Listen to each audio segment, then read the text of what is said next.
अगर शांति चाहते हैं तो पहले खुद शांत होना पड़ेगा, प्रेम चाहते हैं तो पहले खुद प्रेम देना पड़ेगा, प्रेम बनना पड़ेगा।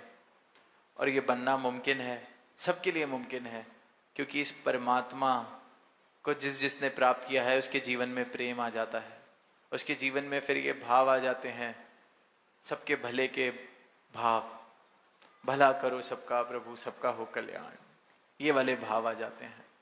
और ये भाव सिर्फ तभी आ सकते हैं जब जीवन अंधियारे से उजियारे की तरफ आ जाए, क्योंकि अंधकार में ही हम किसी और की नुकसान की बात करते हैं, किसी और को दुख पहुंचाने की बात करते हैं, किसी और की लकीर छोटी करने की बात करते हैं। अंधकार में, अंधकार खत्म तो सबका भला हो भगवान, ये वाले भाव जीवन में आ जाते हैं। तो यही दातार से अरदास कि मानव जन्म मिला है तो ये प्रयास किया जाए कि मैं इस प्रभु को पा सकूं।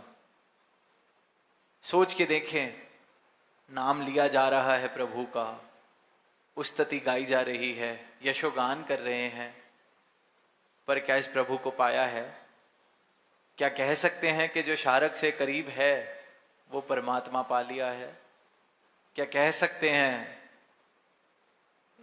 कि जो सर्वव्यापक है वो परमात्मा देख लिया है, पा लिया है? क्या कह सकते हैं जिस परमात्मा को शस्त्र काट नहीं सकते वो परमात्मा पा लिया है?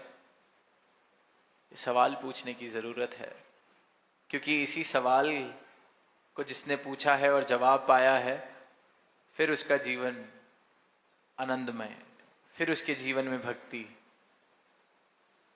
फिर उसके जीवन में सत्य, फिर स्वप्न वाला जीवन वो इंसान नहीं जी सकता जिसने सत्य को देख लिया है।